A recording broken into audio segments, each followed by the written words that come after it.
for joining me today here on Point of View. We're going to spend some time over the next couple of hours talking about a lot of different issues.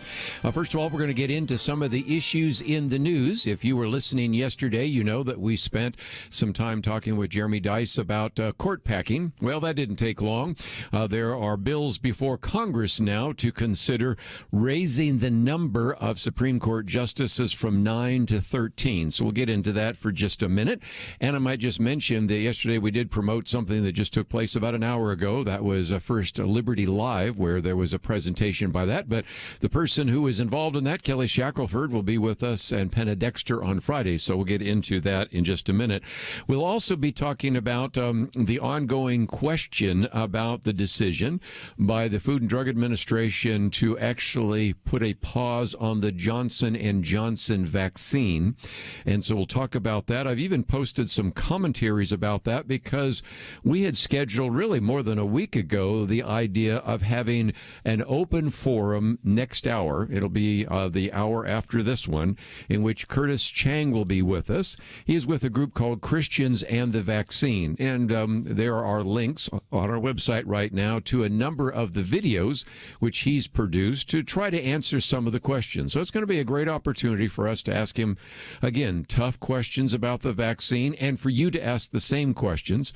But I also, in addition to having that link, also have some about the late night host making fun of the Food and Drug Administration for actually canceling or at least pausing the Johnson & Johnson vaccine. On the other hand, we have a piece in which pausing the vaccine will kill people. So I just wanted to give you some of the different kinds of reactions to that.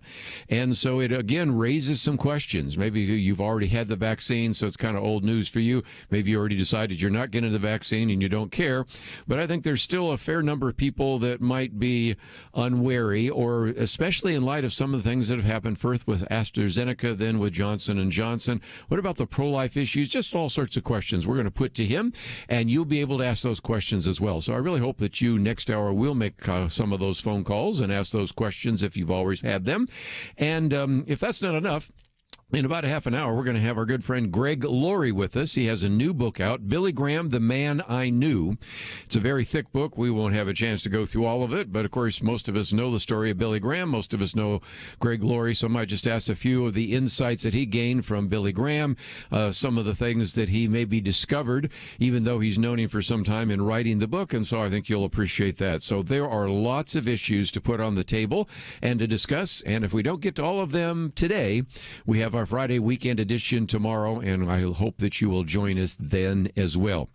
Okay, let's get into what I thought would certainly unfold, but not as quickly as it has, and that is you have Democrats both in the House and the Senate that have introduced legislation that would expand the Supreme Court to 13 justices, thus giving the hope for the progressives a 7-6 opportunity to really come back to what used to exist, and that is sort of this living constitution where progressive liberals who don't actually want to go back to the original writings of the Federalist Paper, which is our, by the way, latest booklet that's going out to you, or the Constitution, and yet even in the midst of that have really, in a sense, turned a blind eye to some of the warnings that came. One of those was from the late Ruth Bader Ginsburg. You might remember that when she was doing an interview with NPR's Nina Totenberg, she said, 9 seems to be a good number. It's been that way for a long time. And she went on to actually say that she thought it was a very bad idea that President Franklin Delano Roosevelt tried to pack the court. She said if anything would make the court look partisan, it would be that one side saying we're in power, we're going to enlarge the number of justices and judges so we have more people who will vote the way we want them to. And in the interview, she even reminded us of some of the most controversial decisions. Now, she wasn't around during the abortion decision in 1973, but she was around in what was called Bush versus Gore in 2000.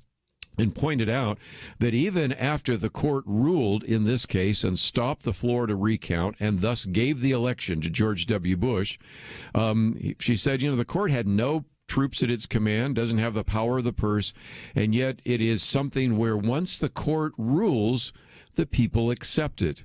And she said even though she dissented from that, and she thought the decision was unwise, she said there was no riots in the streets. Of course, that was back in 2000. We know what's out there now. And she said people adjusted to it. And I think the reason they did is because we've always had the idea that once the Supreme Court rules, like it or don't like it, that's how it's going to stand. And there have been some really bad rulings from the Supreme Court through the last few centuries. There have been some, I think, very good rulings that have come down from the court, some very necessary ones, but nevertheless, that's the case. But one senator a while back was thinking about this, and he said President Roosevelt clearly had the right to send to the United States Senate and the United States Congress a proposal to pack the court. It was totally within his right to do that. He violated no law. He was legalistically absolutely correct. But it was a boneheaded idea, says this senator. It was a terrible, terrible mistake to make.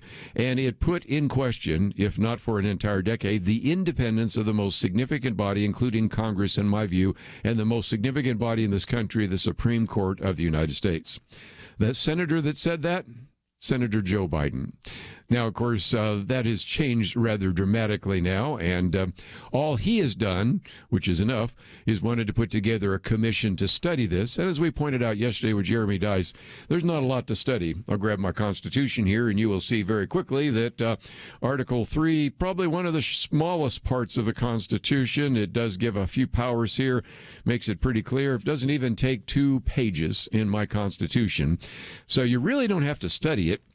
We have a pretty good idea of what it meant, and we have a pretty good idea of what it meant then, what it means now, and we recognize, I'll be the first to admit, nothing in the Constitution says that you have to have 9 members of the Supreme Court. Sometimes there's been an attempt to expand it, contract it, and as Jeremy pointed out yesterday, it's always been when there has been political issues, and it also has, in many cases, really reduced the stature of the court in the first place, as I thought it was interesting that both Ruth Bader Ginsburg, also Stephen Breyer, and, of course, former Senator Joe Biden said. So we have that as something to consider, and since that will be something we will discuss in more detail tomorrow, let me just leave that as it is. But if nothing else, did want to acknowledge that that's something that is taking place right now. Did notice a news story saying that Nancy Pelosi says she has no plans at the moment to bring this legislation to Congress.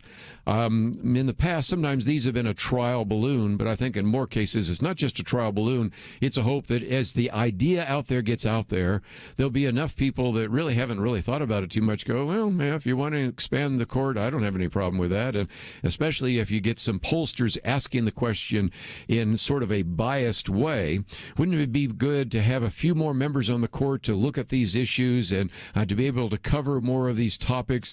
A lot of people say yes, not knowing that it really won't make any difference. You'll still have about 30 or 40 cases that will appear, in this case, before 13 members instead of 9. Anyway, let's take a break. We've got a lot more to cover, and we will do so right after these important messages.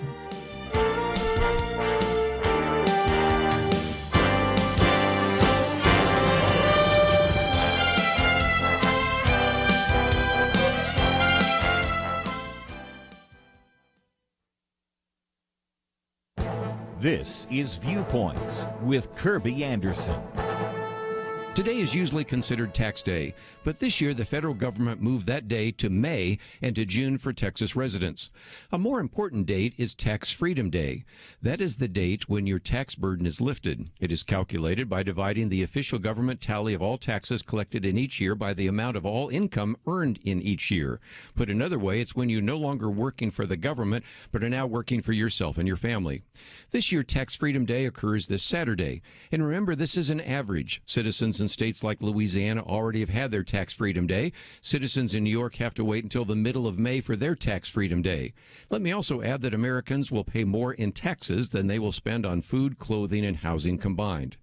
There is one more date worth mentioning. It is called the Cost of Government Day. This is the date on which the average American is paid his share of financial burden imposed by the spending and regulation that occurs on the federal, state, and local levels. This date occurs a few days after the 4th of July. This date is a little less precise since it is difficult to calculate all the cost of government regulations. Even so, the Cost of Government Day really puts things in perspective. It takes a little more than half of the year to finally get government off your back so that you can begin to earn a living for you and your family. Both of these dates help us realize what is happening around us. There is a cost, but often we don't see it. Our taxes are withheld from each paycheck, so we often don't think about what we are paying. And since the cost of most regulations is hidden, we don't see those costs either. But imagine if we had to pay all our taxes in one lump sum. You can bet there would be an outcry. I'm Kerby Anderson, and that's my point of view. Go deeper on topics like you just heard by visiting pointofview.net. That's pointofview.net.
You're listening to Point of View, your listener-supported source for truth. Back for a few more minutes. Let me just mention at the bottom of the hour, Greg Laurie will be with us, and looking forward to that conversation with him and some of the things he's learned about Billy Graham. Of course, he's known him for decades and been on his board, but we'll maybe pick up a few more thoughts. And then, as I mentioned, next hour we're going to spend some time talking about the vaccine, the various vaccines. There are quite a number that are out there, and there are some questions that people have had for some time, and some more of those are surfacing right now. So those are some conversations that I'm looking forward to having with Curtis Chang, and I would also want to encourage you to call in with your comments, questions, agreement, disagreement.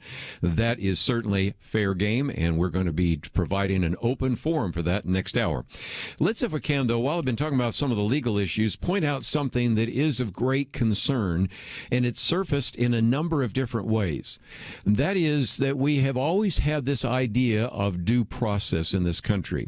Now, I've been doing this program since the 1980s, and I can remember many times when there were allegations that a guest or co-host would say, you know, we should not try this person in the court of public opinion because we may not have all of the facts, so we should assume a person to be innocent till proven guilty. They should be given due process. Well, we can, of course, see how that hasn't worked out so well, all the way back to, I don't know, O.J. Simpson, all the way more recently to Brett Kavanaugh, in which you're almost seen as guilty if the press says that you are. And it has gone even further than that in the fact that at least sometimes there's been an attempt by those in the press to say, now we recognize that this is an allegation. This is the alleged victim. This is the alleged perpetrator. But there has been a loss of even some of that pretense, as illustrated by two examples. One of those comes from Glenn Greenwald. Now, Glenn Greenwald, we've talked about before, is a liberal, but nevertheless, I always appreciate the fact that he really wants to try to do what he can to be fair in terms of journalism. And he points out that basically what we have going on right now with Representative Matt Gaetz, who is a member of Congress from Florida, is that he points out that he has not been charged with any crimes. times, at least when he wrote this article. And yet the reaction has been from the mainstream media is that he's a pedophile, he's a sex trafficker, he's an abuser of women who forces them to prostitute themselves, use drugs with him, and widespread assumption, basically, is the assumption being made by almost everybody in the media. Now, even taking this stand, Glenn points out, and I saw some follow-up pieces, then people say, so you're on the side of a pedophile, and you okay all sorts of sex trafficking, and you okay, and it's like, excuse me, wait a minute. He's not trying to say, he says, and as a matter of fact, all the way through the article, he says, we just don't know, and he may turn out to be the case. But the snap judgment that has been made by the public, the snap judgment that has been made, of course, by the media, is not exactly what we've always assumed. And I think there is greater and greater evidence to suggest that if we have an individual that's not part of our tribe, and certainly he is part of the Trump tribe and hardly part of the mainstream media tribe, then he's guilty simply by that reason alone. And so he uses an example of the fact that it's almost impossible for somebody to talk about due process or assuming or alleging until we really have all the facts. I don't know, and I really don't know much about the member of Congress, although I've seen him in various news shots and things of that nature, but I think it just illustrates it in one way. An even more egregious example took place the other day in Brooklyn Center.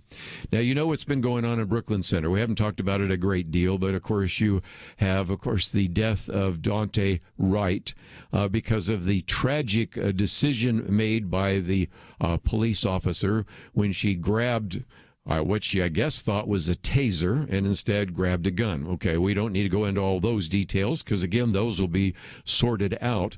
But it was intriguing to see that what you have is the city manager who actually, when there was a press conference, made this statement.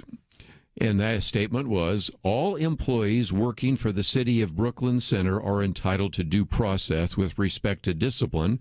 This employee will receive due process. That's all I can say today. Pretty straightforward, almost boilerplate kind of comment. But that was too much. And the mayor actually told him that after that statement on Monday, he was relieved of his duties. He said, effective immediately, our city manager has been relieved of his duties, and the deputy city manager will be assuming his duties moving forward. I will continue to work my hardest to ensure good leadership at all levels of our city government. And so it is an individual that actually had appeared on with Tucker Carlson. And what you had then is Tucker Carlson saying, so our media and political leaders are pretending that this was a racially motivated killing despite video evidence to the contrary. We can go into that conversation later, because claiming this is dividing the city and making them more powerful. One way to determine what happened, and it's called due process. But unfortunately, even making this statement about due process was enough to get yourself relieved of the duties in your office.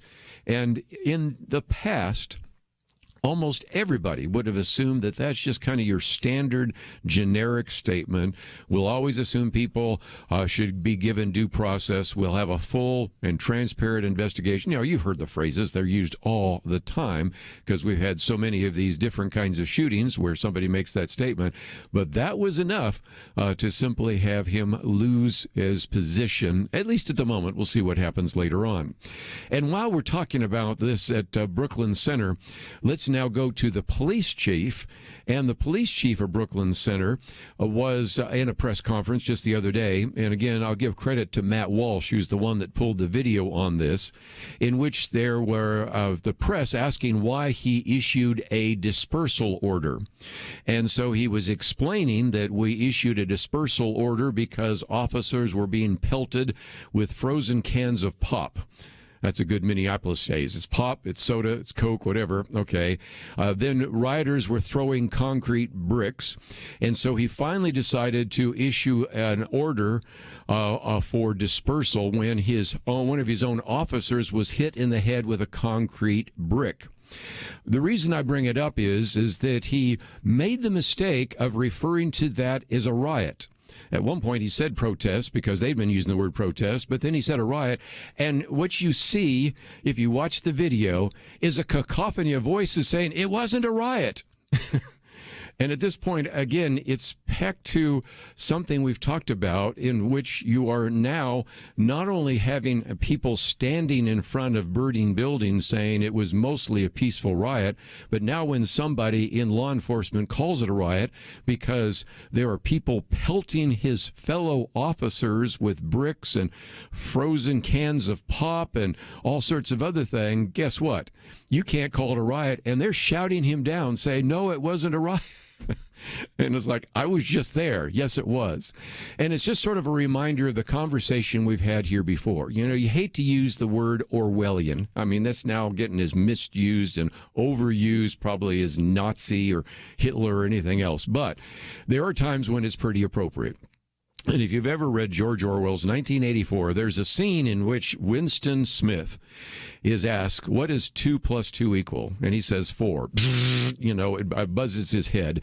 And so it happens again. By the way, you really don't want to watch it, although I think Dinesh D'Souza actually put it in his latest film, until he's finally forced to say that 2 + 2 equals 5.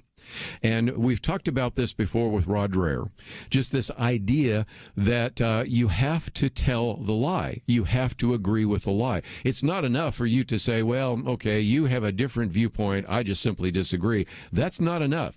Now, you can't, even in the midst of a riot, say it's a riot without the press coming back saying it was not a riot. And so, if nothing else, it was just a good example, I think, of this Orwellian newspeak, which is now infected even the media, and the reason for exercising as much discernment as you can as you watch television programs, as you read newspaper articles, as you go to internet websites, and yes, even as you listen to this radio program. But just before we take a break, let me just mention that this is tax day. Usually, did you pay your taxes today? Of course not, because you have another month. For people in Texas, they've got 2 months. But I did use that today in my commentary to remind us that normally this is tax day, but there's another important day. It's called Tax Freedom Day. That's the day when all your tax burden is lifted. That's going to happen this Saturday, but it actually varies, because if you live in Louisiana, well, you've already had your Tax Freedom Day. If you live in New York, you're going to have to wait till the middle of May to get to Tax Freedom Day. But the point is even at a time when so far this administration has not yet raised our taxes, we still pay more in taxes than we spend on food, clothing, and housing combined. And so I thought it would be good on what is traditionally tax day to talk about Tax Freedom Day. I also talk about the cost of government day. But let's take a break. We're going to get our good friend Greg Laurie on here. We're going to talk about Billy Graham, and we'll talk about that right after this. We live in a digital generation. Point of View is reaching this often overly plugged-in generation with truth. You can keep up with us 24 hours a day using your phone, your tablet, your laptop, or your desktop. Search for the Point of View Radio Talk Show on Facebook, where you can keep up with today's issues, learn about current and upcoming guests by liking us on Facebook. Also, follow us on Twitter. Our handle is @PointOfViewRTS. That stands for Point of View Radio Talk Show. Learn, interact, make a difference with Point of View using new media. And here's one way you can make a big difference. Help us increase our reach by spreading the word among your friends. Share a Facebook post. Tag us in a tweet. With enough joining us to plant seeds, we'll see a tremendous harvest. Come on, it only takes a minute. Search for Point of View Radio Talk Show on Facebook, @PointOfViewRTS on Twitter, and subscribe to the Point of View Radio Talk Show channel on YouTube. Learn, interact, share. The Point of View Radio Talk Show. Point of View will continue after this.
are listening to Point of View. The opinions expressed on Point of View do not necessarily reflect the views of the management or staff of this station. And now, here again is Kerby Anderson. We'll talk with right now about Billy Graham with Greg Laurie, as we certainly have been talking about for the last couple of days. Looking forward to this. A new book out, about 350 pages. Greg Laurie, as you well know, good friend of this ministry, senior pastor of Harvest Christian Fellowship, author of all sorts of books. We've talked about Tell Someone, Lost Boy. He's done a number of these biographies of Steve McQueen, Johnny Cash, of course, now Billy Graham, founder and featured speaker of Harvest Crusades and Harvest America, and joins us now by phone. So, Greg Laurie, always great to have you with us here on Point of View. Kerby, it's great to be with you. Thanks for having me on. Let's, if we can, maybe remind people that they know a lot of the public Billy Graham, but I think what is so good is the fact you spend some time before you met him talking about his background, and the son of a dairyman who, I love the story about one day sleeping in a dairy farm means you slept in until 3 o'clock instead of 2:30 and gets a bucket of cold water in his face from his dad, but didn't like actually milking cows. But I think it brings us back to something else. If you knew Billy Graham back then on the farm, there is no way that you would think that this would be the man that would have preached to as many people as he preached. And I think that's probably one of the things you thought about as you wrote the book. Yes, it really is. You know, in many ways, Kerby, Billy Graham's story reminds me of a story from the Bible. You know, you think of how God called Gideon. An angel of the Lord came to him when he was hiding from his enemies, the Midianites, threshing wheat, and the Lord called him to lead an army. And the Lord called David while he was tending sheep to ultimately slay a giant man named Goliath and to become the king of Israel. And God called Billy when he was a dairy farmer. And, you know, like many young men, he loved girls. He wanted to hopefully be a professional baseball player one day. And those were his aspirations. One thing he knew he didn't want to do was work on a dairy farm. But yes. But of course, you know, a huge event happened in his life, and that was when evangelist Mordecai Ham came to his community there in Charlotte, held his tent meetings, and at first Billy did not want to go. He was resistant. But then he ultimately went and attended a couple of times and didn't respond. And then one night the Lord got hold of his heart and he gave his life to the Lord. And I guess in some ways you could say the rest is history. Yes. And again, one of the things I thought we might talk about, obviously, since this is, again, the man I knew, is the first time you met him, at least I think that was the first time, you're in a Red Lobster, and he wants you to call him Billy, and you're calling him, of course, Dr. Graham, but then you actually told him your story, and I would again say that anybody knowing your story would not know that you have preached to as many people, 7 to 8 million people at least, to the Harvest Crusades. So in some respects, although you came from different parts of the country, different ages and all the rest, there is a similarity in the sense that nobody necessarily saw you in the situation that you are today. Yeah, you know, Bill, that's true. You know, Billy would sometimes use the illustration of if you ever see a turtle on a fence post, you know he didn't get there by himself. And I think that Billy would be the first to admit that God put him where he was. In fact, he was asked by interviewer David Frost once, "What question do you want to ask God when you get to heaven?" Billy's response was, "I want to ask God why he chose me." And, you know, and so I actually first met Billy in the mid-'70s at a crusade he was doing in Calgary there in Canada. Then I got to know him a little bit better in 1985 when he did a crusade in our community here in Southern California. But then after that, he asked me to be on his board of directors, which I've been on for 25 years, the Billy Graham Evangelistic Association Board. And then he asked me to start helping him with his sermon illustrations. I was in my late 30s. Yes. I was just starting my evangelistic ministry. He was somewhere in his 60s, and his was coming to a close ultimately. So it was my pleasure to help him with illustrations that were current to connect to a younger audience. But back to the Red Lobster. So I'm sitting there. We were just getting to know each other. And Billy says, "Tell me about yourself." And by the way, that was a unique feature of Billy Graham. He didn't talk about himself. He didn't brag. He would always be interested in the person he was talking to. Tell me about yourself, he said. So I said, well, Dr. Graham, he says, don't call me that, call me Billy. I said, okay, well, Dr. Graham, it was very hard for me yes. to call this man Billy, because he's larger than life. He, at that moment, was the leader of the evangelical world. He's, how can you call a man like this Billy? But eventually I did end up calling him that. And I told him my life story. And so, but that was the beginning of a relationship where I really got to spend a lot of time with him. Not just on the stage in his crusades, but behind the scenes at board meetings, having meals, even laying around a swimming pool with him, just getting to know what he was like as a normal human being. And I have to tell you, Kerby, he was as impressive privately as he was publicly.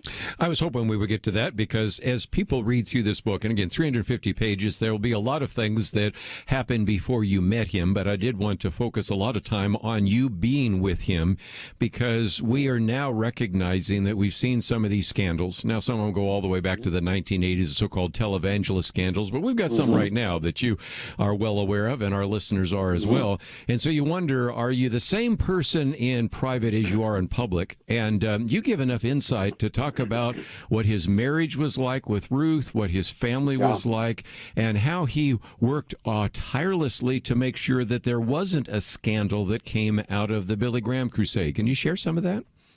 Sure. When Billy was just getting started, he was in Modesto, California, and he got his team together, and they came up with what became known as the Modesto Manifesto. And this was sort of in reaction to the scandals of their day. There was a book, I think, written by Sinclair Lewis called Elmer Gantry, later to be made into a film. And it was sort of the story of this, this religious huckster, this con artist who posed as an evangelist. And Billy, did not want to be perceived that way. So they came up with a number of standards. One of them was never be alone in a room with a woman if it's not your wife. In fact, Mike Pence, our former vice president, was criticized for this because he followed what was called the Billy Graham rule. Okay, so that's a good advice right there. Start right there.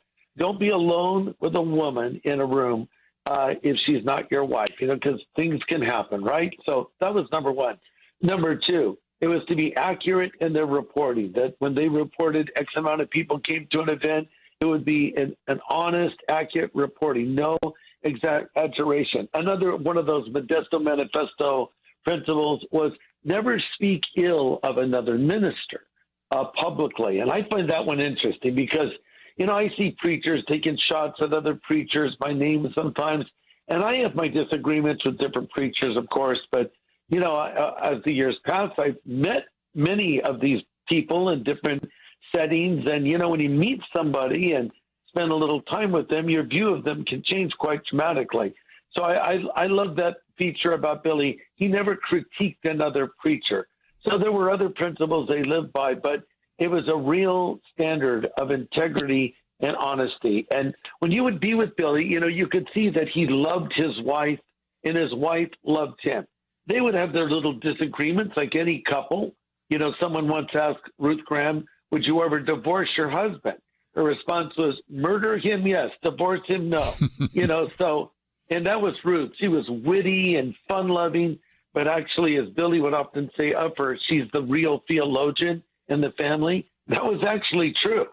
Ruth, if you walked by her office, her desk was covered with the Bibles and multiple Bibles and other books she was reading at the time. She was a real reader and a real student. But they lived in a beautiful rustic cabin in the mountains of North Carolina.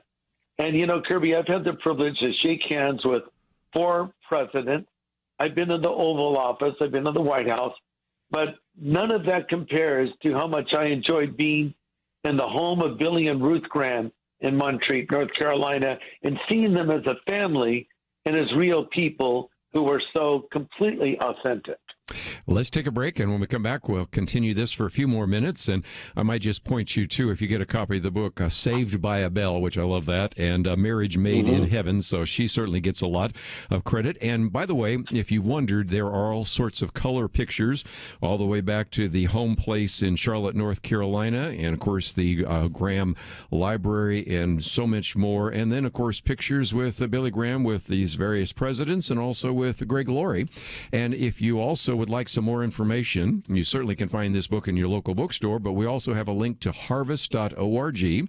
And one of the things that actually is posted right now by Greg Laurie is 3 reasons to admire Billy Graham. He was a man of influence, a man of humility, and a man of evangelism. When we come back, we're going to talk about that. And if you're listening and saying, I've never been to a Billy Graham crusade, I've never been to a Harvest Crusade with Greg Laurie, and well, this idea about Jesus Christ and what I'm supposed to do, well, we're going to talk about that and give you an opportunity to maybe even today accept Jesus Christ. We're going to continue our conversation, though, with Greg Laurie right after this.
Now, back to Point of View, your listener-supported source for truth. Back for a few more minutes with Greg Laurie as we talk about Billy Graham. And Greg, one of the things that I certainly know is that the influence of Billy Graham on you is very profound.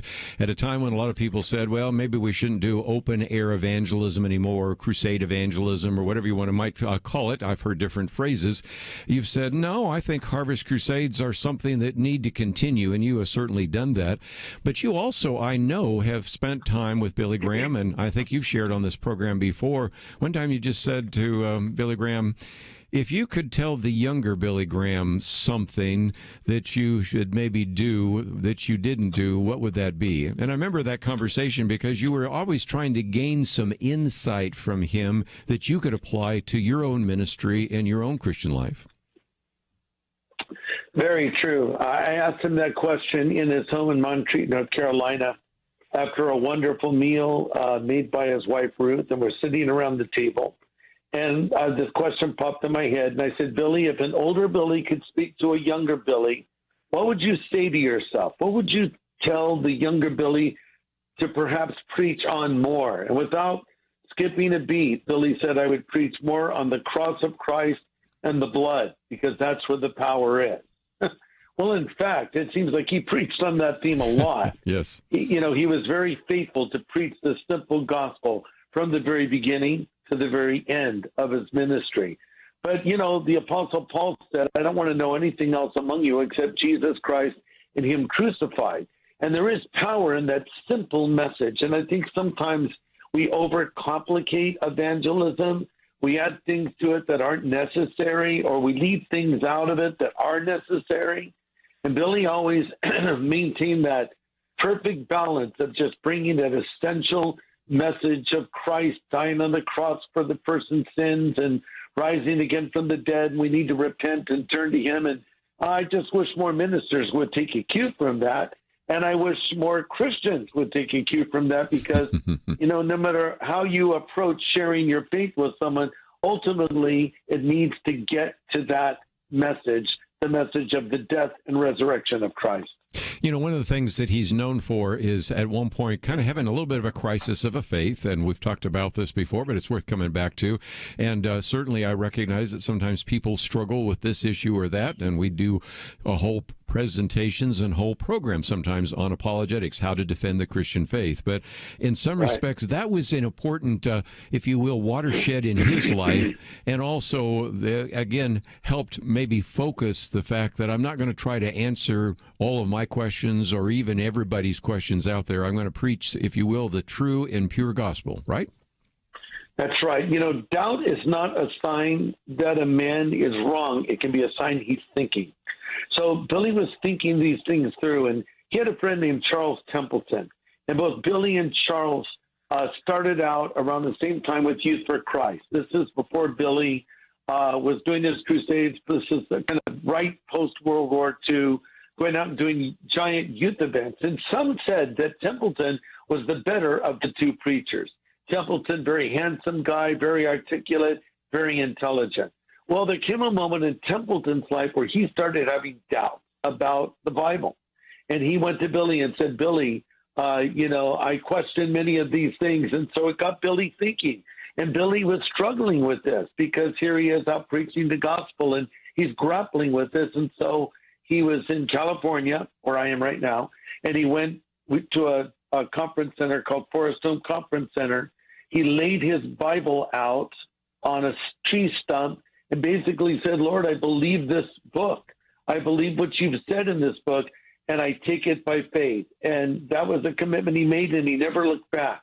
And on the very heels of that, Billy went and did his crusade in Los Angeles in the tent, which ultimately launched him into a global ministry throughout his life. And just coming back to Templeton briefly. So Templeton walked away from the faith. Yes. He even wrote a book with the title Farewell to God. But my friend Lee Strobel, and I know you know Lee as well, Lee had an amazing encounter with Templeton toward the end of Templeton's life, and he interviewed him, and Templeton said he admired Jesus. He was the greatest man who ever lived. And then Lee told me that Templeton began to cry. Yes. And said to Lee, I miss him. And Lee was really surprised because Templeton's this famous atheist, and here he's saying, I miss Jesus. And then Templeton died after that. And his wife said that on his deathbed, he said, I see angels welcoming me into heaven. So it looks like the man who said farewell to God ended up saying hello to God, and he returned to the Lord. But, they took two courses in life. and it's clear to see Billy made the right decision. What would you say to our listeners just before we wind down today that maybe you want to make sure they don't miss the gospel and they don't go down the path of Chuck Templeton, but instead follow the path of Greg Laurie and Billy Graham? Well, I would say to them what I heard Billy say many times and what the Bible says even more importantly, and it's simply this: God loves you, but you're a sinner. Don't take that personally. We're all sinners. We've all broken God's commandments. We've all fallen short of his standards, and there's nothing we can do to be good enough to get into heaven. Heaven is not for good people. Heaven is for forgiven people.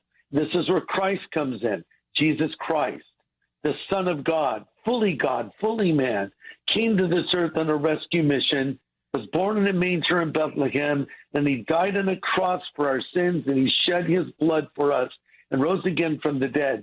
Now he stands at the heart of every person and says, behold, I stand at the door and I knock. If any man will hear my voice and open the door, I will come in. So what that means is you can ask God to forgive you of your sins.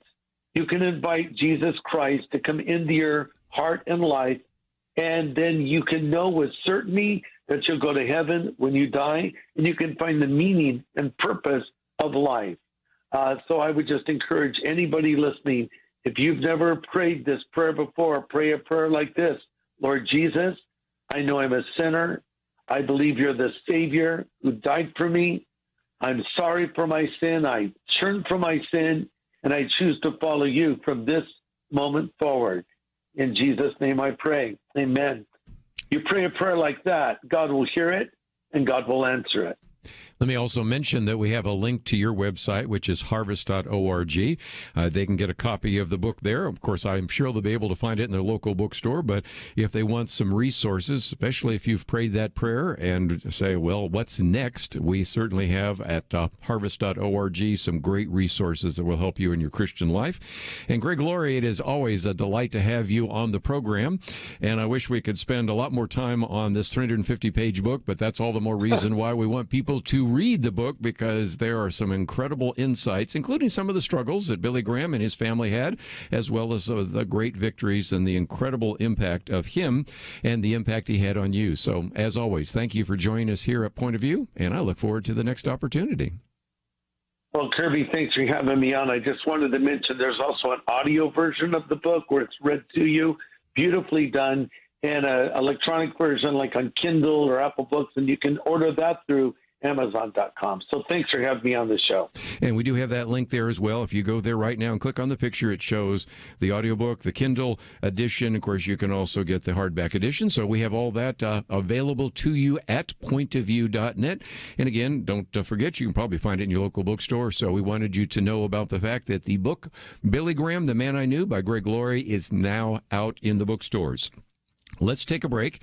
Curtis Chang is going to be with us after the break. And again, he is with a group called Christians and the Vaccine. We're going to try to answer a lot of questions. You know, well, what about the safety of this vaccine in light of some of the concerns about AstraZeneca and Johnson & Johnson? Are there any pro-life concerns? Is it the mark of the beast? All sorts of issues that people have asked. We're going to try to ask all of those. And if I don't ask that question, you can too. And so we're going to take a break and come back and talk about that right after these important messages. Having civil conversations about important issues seems to be harder and harder. Various media outlets tell people what they should believe, why they should be outraged, and getting people to actually think, well, it can be difficult. Whether it's the gospel, tax issues, social policy, or just about anything else, you need to have solid information and clear thinking to address the hard issues. You need God's truth applied. And that's what you get in less than 2 minutes with Point of View's Viewpoints Commentary, a daily resource to help you be informed and think through the things we need to be talking about. It is free and will arrive in your inbox each day when you visit pointofview.net/signup. Sometimes we know we should say something, but we're silent because we're not quite sure what to say. Viewpoints Commentary can help you break the silence and change the narrative. It can make you a more equipped agent for truth. Get your free subscription to the Viewpoints Commentary at pointofview.net/signup. pointofview.net/sign-up. Point of View will continue after this.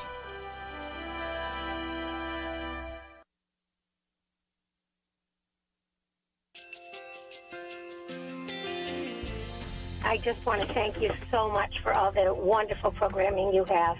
You're just absolutely fantastic. I recently started listening to Point of View, and I really found it interesting because of the different subjects you cover. Thank you for that.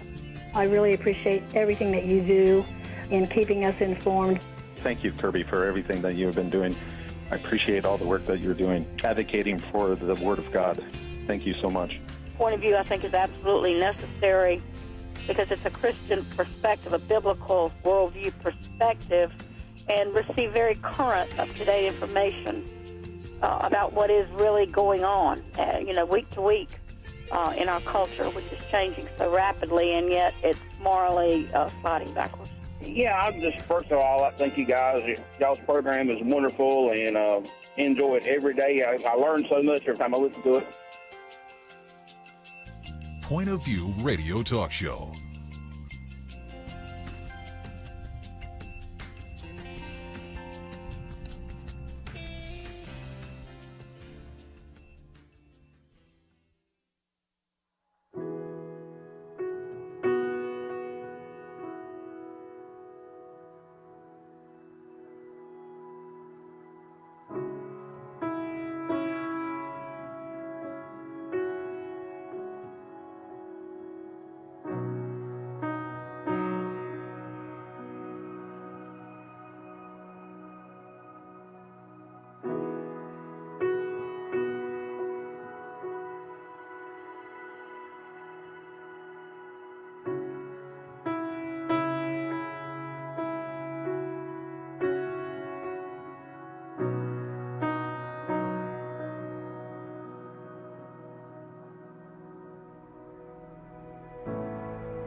Hi, this is Kerby Anderson. You know, each day we take on the tough issues and provide a biblical perspective to them. The topics we cover are wide-ranging: apologetics, theology, prophecy, creation and evolution, intelligent design, marriage, family, child-rearing, the millennial generation, trends in society, politics, economics, business, religious liberty, the Constitution, public policy, foreign policy, military policy, tensions in the Middle East, abortion, homosexuality, pornography, sexual ethics, media, technology, history, and America's godly heritage. We talk about anything that affects your faith, your family, or your freedom. So don't go anywhere, because Point of View continues right now.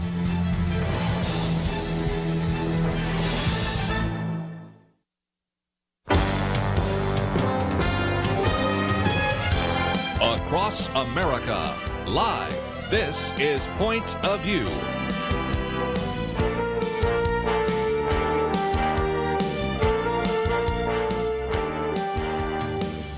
And now, Kerby Anderson. This hour, we're going to spend some time talking about Christians and the vaccine, and it'll be an open forum. So if you have a comment or a question, you are free to join us. 1-800-351-1212. It is something we've done from time to time. You might remember a while back we had Dr. Stephen Weinberg in studio with us and tried to answer a lot of the medical questions. What is an mRNA vaccine, and what are some of the, if any, pro-life questions and concerns about that? Is it going to affect our genome? And we tried to answer some of those questions, give you a chance to ask those questions. Well, this one is going to be a little different in that we certainly want to address some of, if you will, the theological questions. And if you are in a position of authority, maybe you're a pastor, a Sunday school teacher, a Bible fellowship leader, maybe you would like to have access to some of the resources we're going to talk about, that is the case.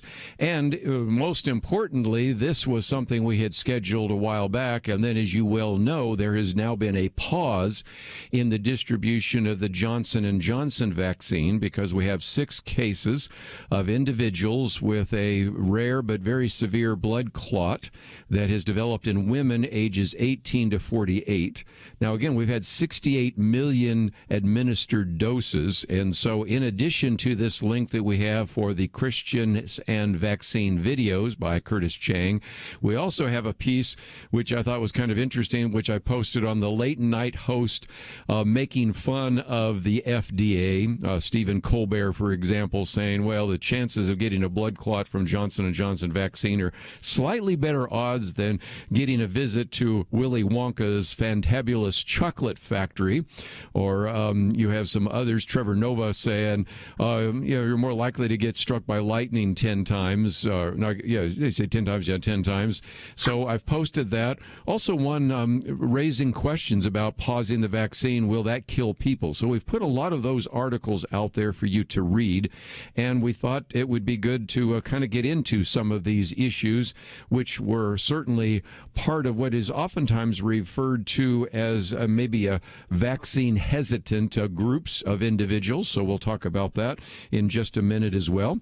But first of all, let me welcome to the microphone Curtis Chang. He is on the faculty of Duke Divinity School, also a senior fellow at Fuller Theological Seminary. He's been a senior pastor at an evangelical covenant church in California. His book, which you might be familiar with, Engaging Unbelief, a Captivating Strategy from Augustine and Aquinas. And he's also a graduate of Harvard University, a former Rockefeller Fellow, and an individual joins us now by phone. So, Curtis, thank you for joining us today here on Point of View. Thank you so much. It's an honor to be on your show, Kerby. This is a project of what's called Redeeming Babel in partnership with the National Association of Evangelicals and a variety of other groups. And you've done this in part because you've been a pastor, now you're kind of a seminary professor, but you've recognized what we've called sort of vaccine-hesitant Christians as well as African Americans, because one of your pieces is, can Black Americans trust the COVID vaccine? So you've recognized there's been some hesitancy, and over the last couple of days, I think some of that hesitancy has increased. What are your thoughts? Yeah, well, so the reason why I started ChristiansandTheVaccine.com, which is a website with videos that we've produced, short, shareable videos that address the common questions that Christians have about the vaccine, is because the reality is the pathway to ending the pandemic runs through conservative evangelicals. The data shows that conservative evangelicals, white evangelicals in particular, are by far and away the most vaccine hesitant, suspicious, doubtful by a significant margin.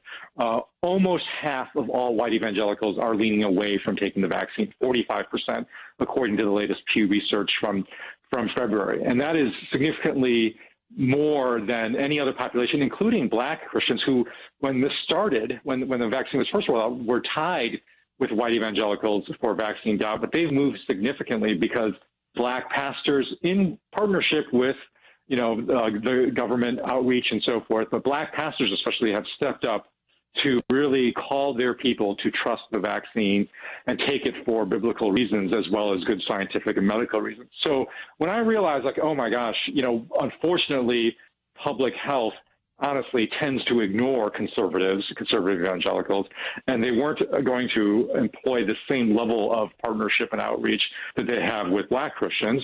And there are good reasons for why they're focusing on Black Christians for a number of equity reasons, for a number of historic injustices like Tuskegee. So I'm not questioning that focus at all, but I realized that there needed to be an equivalent sense of outreach done for conservative white evangelicals. And that's what our website is trying to do. So we've got a bunch of videos that are addressing some of the common questions, whether it's related to pro-life concerns or just the safety concerns, or fears that this is a government, a form of government control. We're trying to address those questions seriously, take people where they're at, and then offer to show why biblically there are very strong reasons to be pro-vaccine. Let me just mention that we do have a link to all of those. Is the COVID-19 vaccine safe? Is the COVID vaccine a form of government control? Is the COVID vaccine the mark of the beast? Can Black Americans trust the COVID vaccine? And a number of others. And maybe we can get into why there is that hesitancy. And I'll use two examples. We've had in the studio David French, and you co-authored some things with David French. And matter of fact, he has written about this quite a bit. More recently, we've had Eric Metaxas in the studio, and he is not taking the vaccine and spoken about that. So in some respects, you have kind of a division among some of the leaders, and that maybe is part of the cue that people are taking from the fact that there is a fair amount of hesitancy even in being expressed by some of the people that have at least a large and significant forum. Yeah, I think that's partly it, but I actually think this is a case where more than that, the average Christian is actually, what we're seeing is the effects of actually the ways that the average Christian, the conservative Christian, is actually getting targeted by external forces to the church and actually not by their leaders. They're not taking their cues from their leaders. There was a January poll of evangelical pastors asking them whether or not they were willing and planning to take the vaccine. 95% of evangelical leaders said they are planning to take the vaccine. The overwhelming majority of evangelical pastors are going to take the vaccine. That's compared to only a little over half of the base. So you've got this massive gap between what the leaders are actually doing and believe is right and what the base is. And what this actually goes to is the ways in which actually now for a while, but especially in recent years, the evangelical church has been made incredibly vulnerable to external forces like the anti-vaxxer movement or QAnon, to just take two examples, that have basically are more significantly influencing the hearts and minds of our people than the pastors are, than the people that God has appointed to shepherd their people. And this is a big reason why I started this effort to equip pastors to reclaim their role as formative influences, as teachers, as trusted guides for how their people think about the world. And that role is under assault from these external forces, and has been for years. Let's take a break, and when we come back, we'll continue our conversation with Curtis Chang.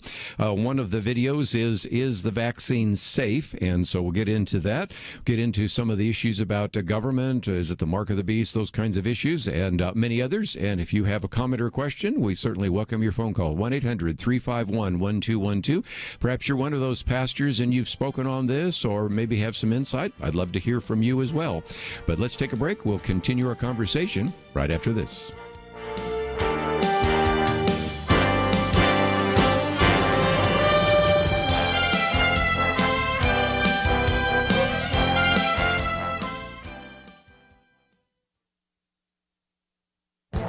This is Viewpoints with Kerby Anderson.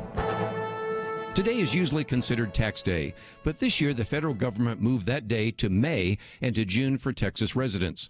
A more important date is Tax Freedom Day. That is the date when your tax burden is lifted. It is calculated by dividing the official government tally of all taxes collected in each year by the amount of all income earned in each year.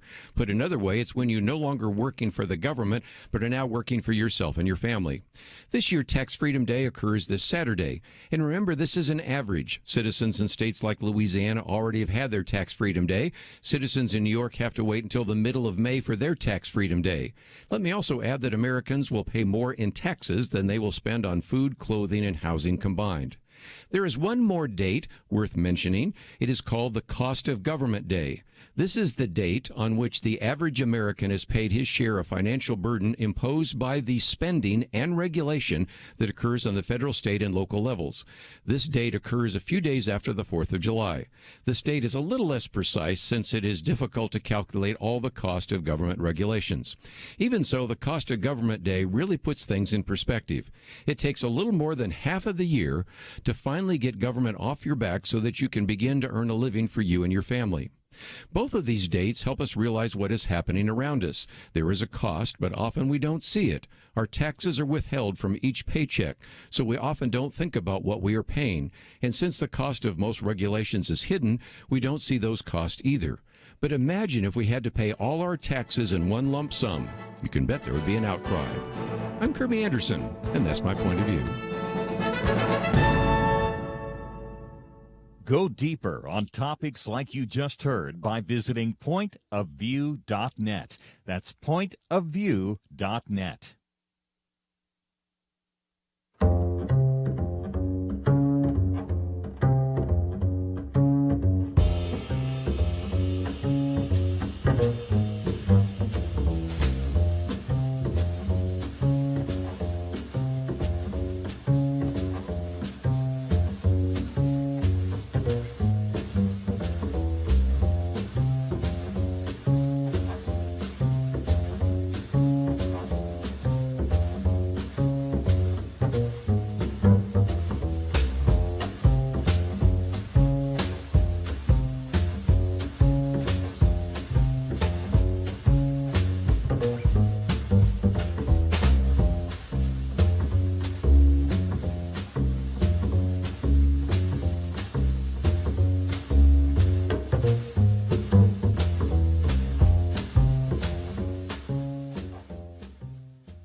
You're listening to Point of View, your listener-supported source for truth. Continue our conversation today with Curtis Chang as we talk about Christians and the vaccine. And one of the big questions that obviously people had certainly a number of months ago before we've had, of course, as many people that have been vaccinated, is the COVID-19 vaccine safe? Now, Curtis, one of the things you point out is, look, I'm not a doctor, so I don't know. I'm not a virologist, but there are people that we trust. And, of course, you talk about some very reputable Christians who you do trust. But to be fair to a few people that have had some questions, I remember at this time last year, we were hearing from the Surgeon General and Anthony Fauci and a number of others saying, oh, you don't need to have a mask. And I was actually bringing people like Dr. Jay Richards on the program saying, no, wait a minute, there's some studies that show that wearing a mask is a good thing. And then people were saying, well, you're supposed to be 6 feet apart. And I said, I've seen some other studies that say 3 feet apart. And, over time, we sort of get two different messages. So the issue of trusting the vaccine comes back ultimately to who you trust, doesn't it?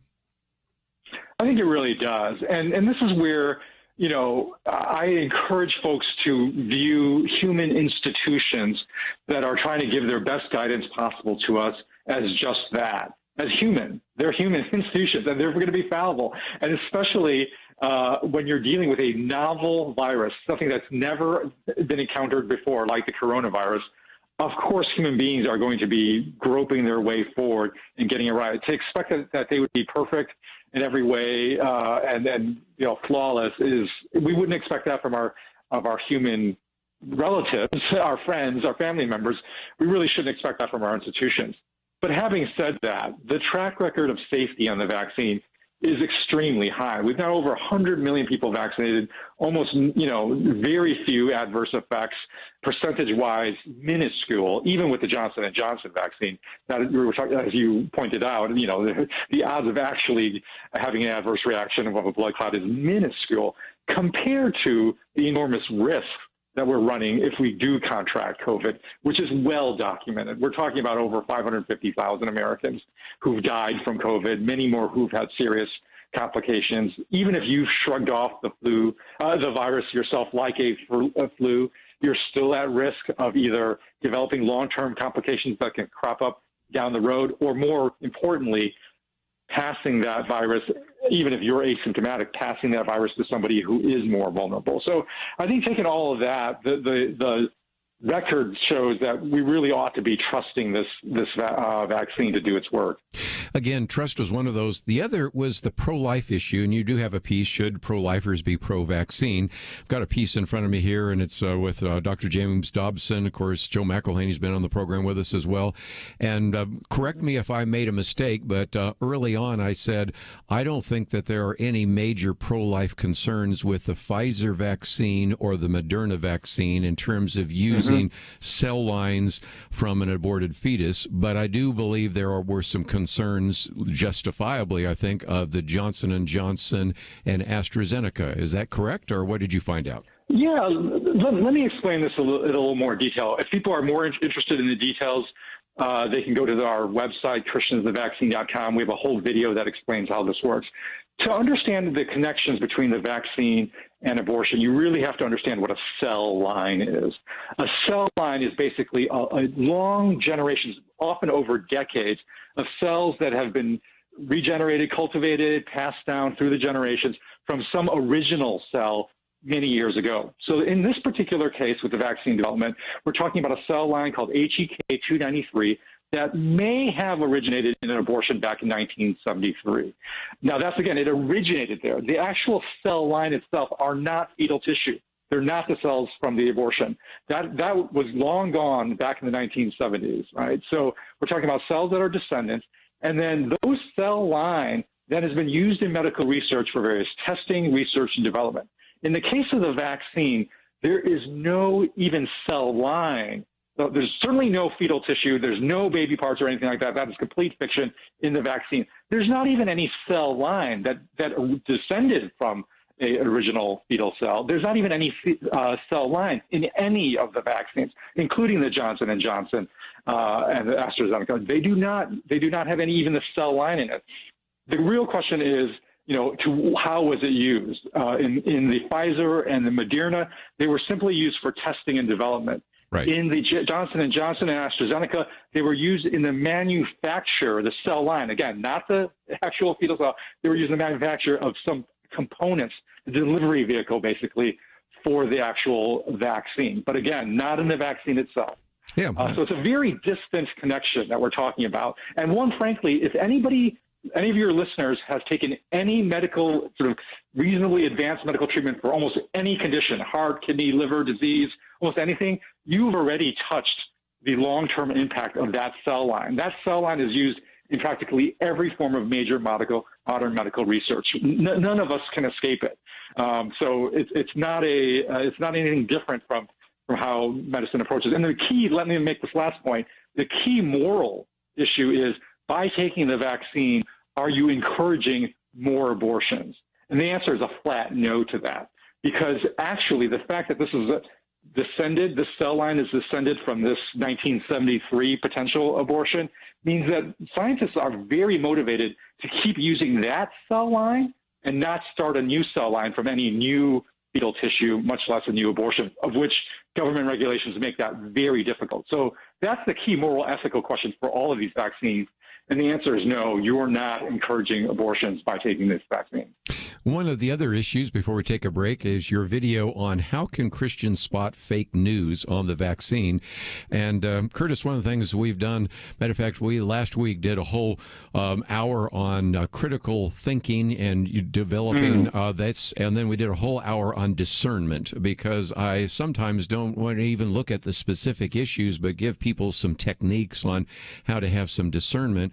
And that's part of the issue when people hear about, and of course, again, let's face it, we'll get to this maybe after the break, when you have some of the candidates for presidents last year saying, "Oh, I just think this is going to too fast in Operation Warp Speed and all the rest," or these mRNA particular vaccines are going to change your DNA or your genome, or they're taken from fetal cells. Lots of times, I know our listeners are just saying, "I don't even know who to believe or who to trust." Can you help us out with that?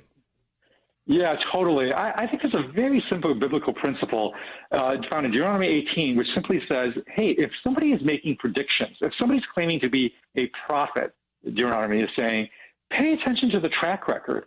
Did what they say actually come true? If it didn't, that person is not speaking the truth. That person is not speaking from the God. Do not listen to that person. The scripture is very clear. The scripture is actually very practical, very empirical, really, about its approach to news. And they're simply saying, look, pay attention. And this is where, if the same person that's telling you don't take the vaccine was the same person that was saying the virus itself is nothing to worry about, then that person's been disproven. 550,000 deaths disprove that person's prediction. And that person should not really be trusted then to make, conclusive pronouncements and predictions. So it's a simple technique, but unfortunately, too often we neglect that biblical wisdom. Let's, if we can, just before we go to the break, encourage people to go to the break for ChristiansAndTheVaccine.com. And in particular, you've got a section called Pastor's Toolkit, and you have a video as well as a kind of a printout, kind of a few frequently asked questions. And so for anybody, but especially pastors and church leaders, what's available when they land at that website? Because they may want to share some of that with their congregation, especially in light of some of the news coming out this week about Johnson & Johnson. Yeah, we created, boy, Kerby, let me just say, you've done your homework, so thank you so much for looking at our site. That pastor's tool is really important because the pastors, like I said, are generally pro-vaccine, and they are the trusted voices. The reason we created the toolkit was to put into their hands these short, shareable videos that they could share on social media or an answer to a congregant's question. Because here's the thing, it is very difficult for a pastor to deal with the vaccine issue simply from a Sunday morning sermon. I know how challenging that will be on a controversial topic. It's going to be very difficult. And I actually encourage most pastors not to tackle this issue from a Sunday morning sermon. It's just the wrong context. It's too easily to be misunderstood. You're going to be too easily on Monday morning get 100 angry emails or something like that. I think you need more subtle, more informal ways to influence. And one of the ways you can do that is by posting these videos and sharing them and saying things like, I think this video makes some good points. I encourage you to take a look and listen. Like, let us do the work of the heavy lifting of the information and making the case. And if your congregation is going to get mad, let them get mad at us, at me, and you just simply put the right, trusted information in front of people. We'll take a break and let's open up the phones. 1-800-351-1212. We'll be back right after this. We live in a digital generation. Point of View is reaching this often overly plugged-in generation with truth. You can keep up with us 24 hours a day using your phone, your tablet, your laptop, or your desktop. Search for the Point of View Radio Talk Show on Facebook, where you can keep up with today's issues, learn about current and upcoming guests by liking us on Facebook. Also, follow us on Twitter. Our handle is @PointOfViewRTS. That stands for Point of View Radio Talk Show. Learn, interact, make a difference with Point of View using new media. And here's one way you can make a big difference. Help us increase our reach by spreading the word among your friends. Share a Facebook post. Tag us in a tweet. With enough joining us to plant seeds, we'll see a tremendous harvest. Come on, it only takes a minute. Search for Point of View Radio Talk Show on Facebook, @PointOfViewRTS on Twitter, and subscribe to the Point of View Radio Talk Show channel on YouTube. Learn, interact, share. The Point of View Radio Talk Show. Point of View will continue after this.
You are listening to Point of View.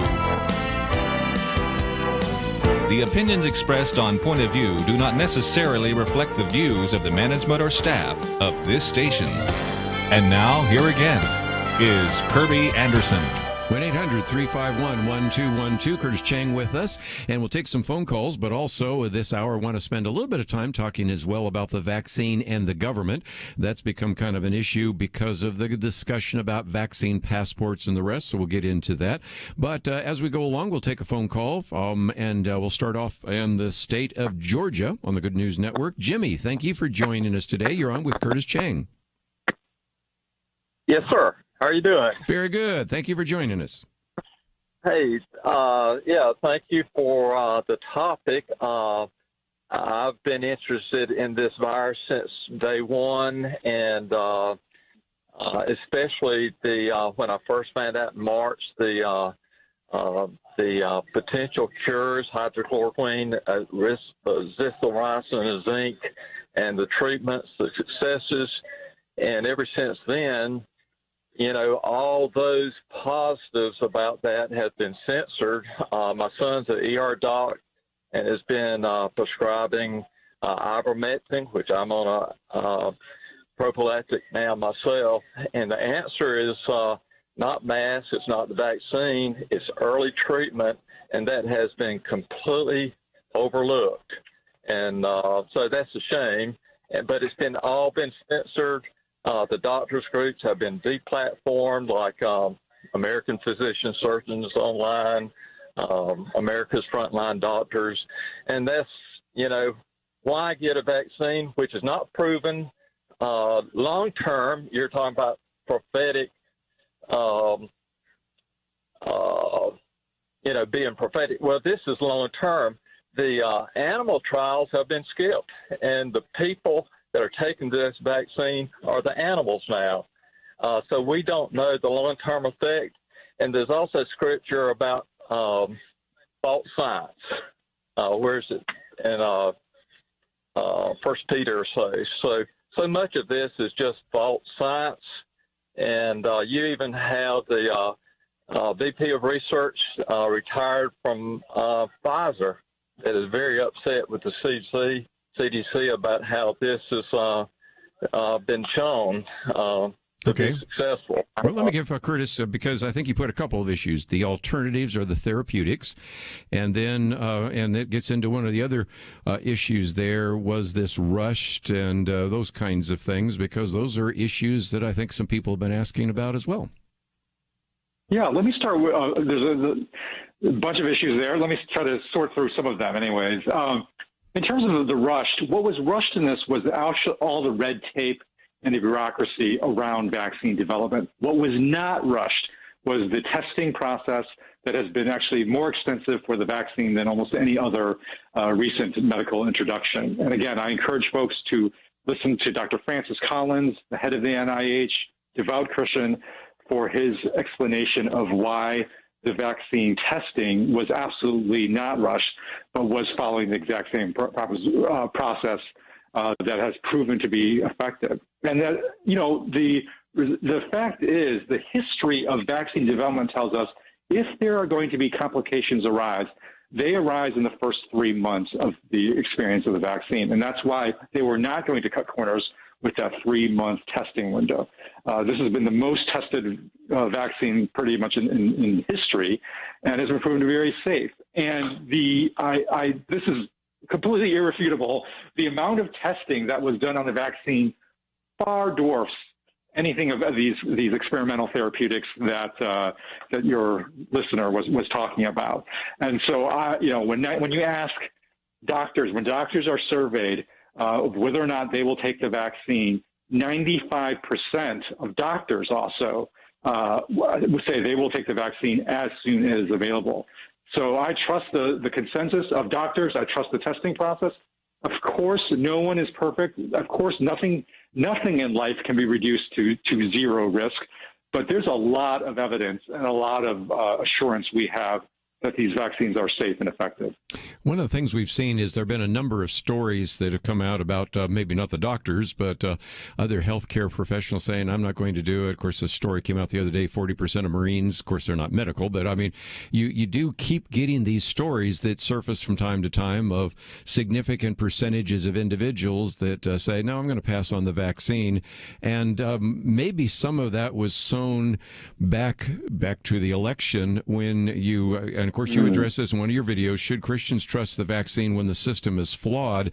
You had not only the current president and current vice president, but back then candidates raising questions because, after all, it's under Donald Trump and the Trump administration and Operation Warp Speed. They cut corners and all the rest. So it's not surprising that you hear those comments because they were made by a number of individuals now that are trying to assure us that there's nothing wrong.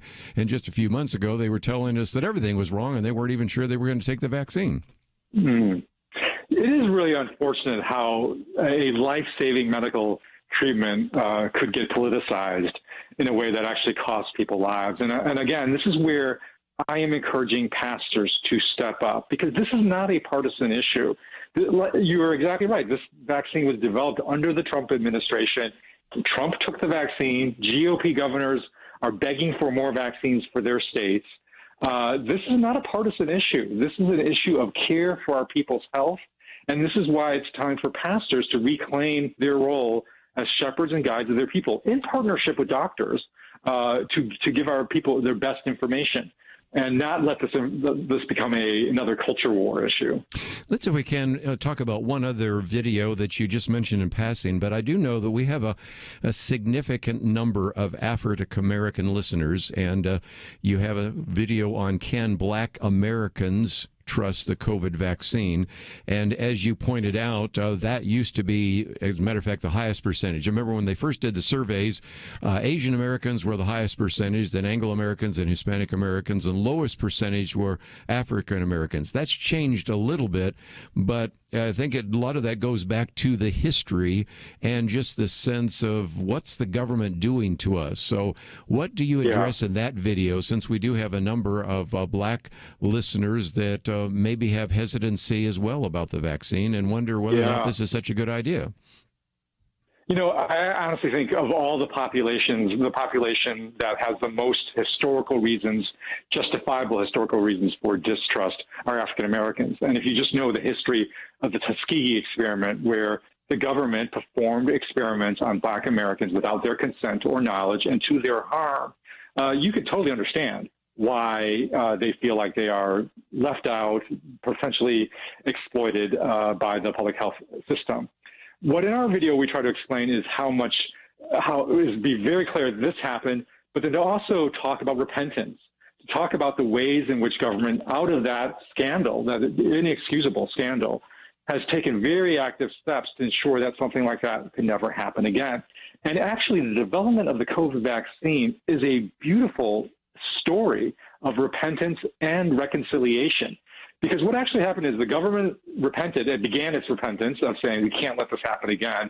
But then the real sort of heroes of the vaccine development really are the African Americans, because African American scientists, doctors, and leaders have been crucial, have been indispensable in the development of the vaccine. The mRNA technology that is so crucial to the Pfizer and the Moderna vaccine, that was really spearheaded by an African American female doctor named Dr. Ezekiel Corbett. And Dr.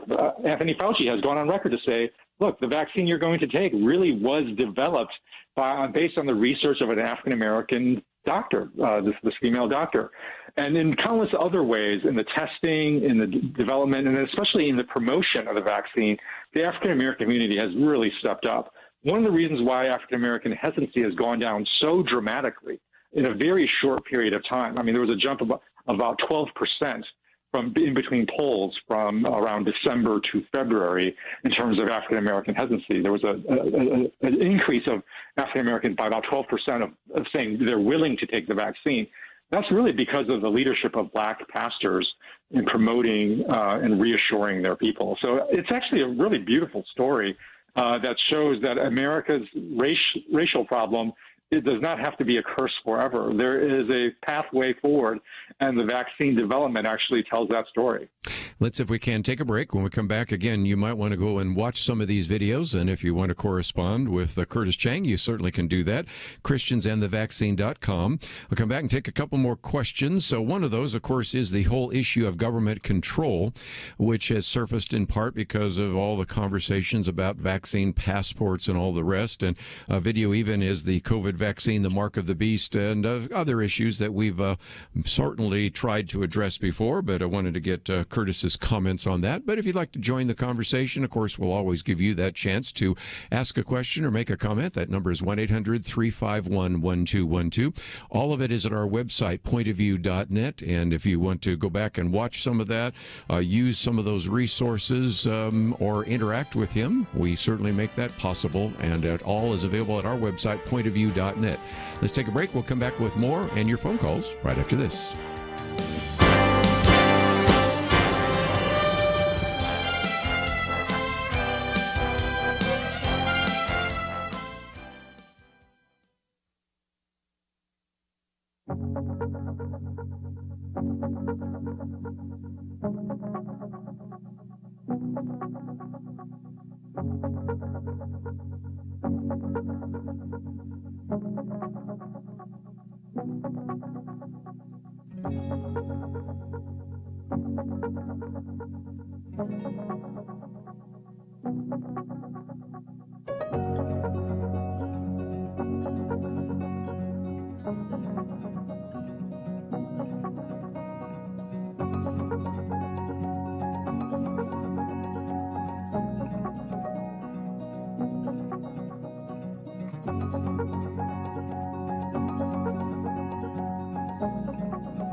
Now, back to Point of View, your listener-supported source for truth. After a few more minutes, if you'd like to join the conversation, 1-800-351-1212.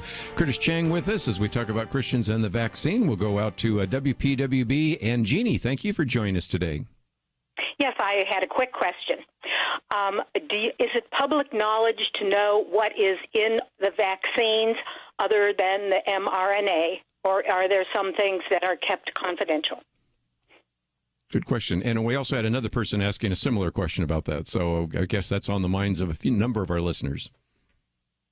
You know, I have to confess, I don't know the answer to that. I believe it is complete public knowledge, but I have to confess I'm not a medical expert at that level to know. But I can certainly try to find that information out and share it out. One of the points that I might point people to is Dr. Francis Collins is an individual that you had a conversation with, and so he goes into a little more detail. Of course, we've also had a couple of other people on the program that have provided a little bit of the history of what the mRNA vaccine was like and the process of developing it. And there has always been kind of a confusion as to, well, aren't we just taking the coronavirus and putting an attenuated version of that in people? No, it's actually using something to mimic the spike on the virus. I don't want to get into all the technical details right now, that creates the antibodies to that. And so in some respects, there is a little bit of kind of scientific education. And I would say that that video that you had a conversation with Dr. Francis Collins, who's the director of the NIH and a very outstanding Christian, is one that at least gets into some of the details, doesn't it?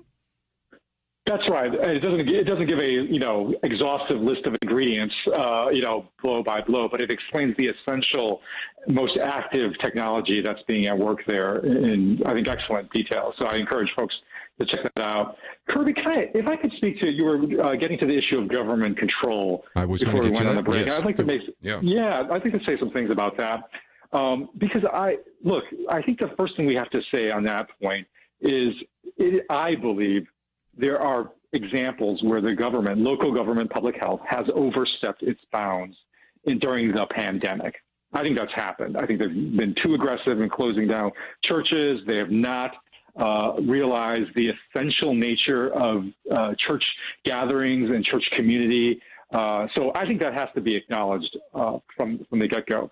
However, the vaccine is not that. The vaccine is not government control. It's a completely voluntary offer made by the government. No one's making anybody take the vaccine. There's no enforcement, nothing mandatory. It is voluntary. So it's not government control in how it's being distributed. And in fact, the vaccine is the way we get out of any danger of government intrusion upon Christian life. Because that's going to be the fastest way we get governments to realize, we don't have to regulate gatherings. We don't have to enforce masks. We don't have to watch what you're doing in your worship service, because if everybody's vaccinated, that's no longer a worry. So if we want to reclaim our Christian life, communal life together as churches, the vaccine is our fastest way to get there. I mean, it's the passport to freedom, if anything else, to religious freedom. So I think that has to be underlined. And then finally, I just want to encourage Christians. I understand there is a fear and concern about government intrusion, and we legitimately should be on the guard for that. But the second greatest commandment that Jesus gave was not, "Thou shalt get government off of your backs." As helpful as that is, that's not the second greatest commandment. The second greatest commandment is, "You shall love your neighbor as yourself." And so the biggest, most compelling biblical Christian reason to take the vaccine is this is how we love our neighbor. Even if you're not concerned about the virus yourself, you have people in your community, in your churches, who are vulnerable to the virus. And even if they are vaccinated, they're still at risk if you aren't vaccinated, because you can still carry the virus and you can still pass it along. And as effective as these vaccines are, they are not a bulletproof 100% shield. They have something like 60, 70% effectiveness at preventing infection. That's very good for vaccines. That's exceptional for vaccines, much better than our flu vaccines, for instance.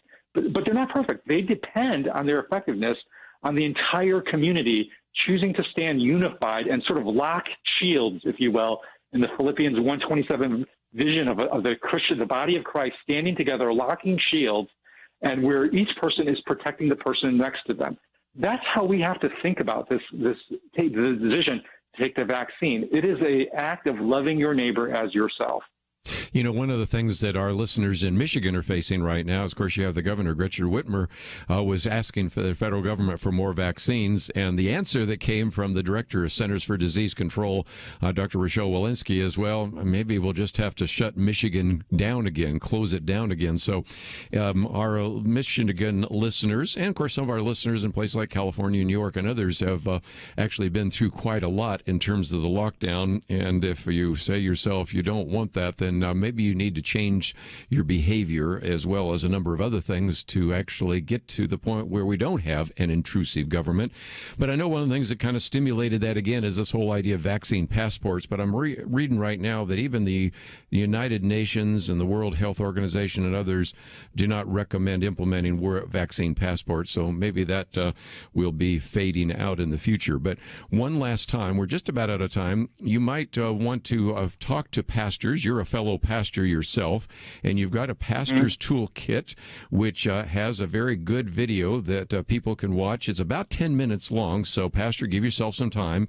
And then there's a kind of a printout, an FAQ that gets into some of that in a PDF format. So talk about what would be available for those people that are maybe in spiritual leadership right now.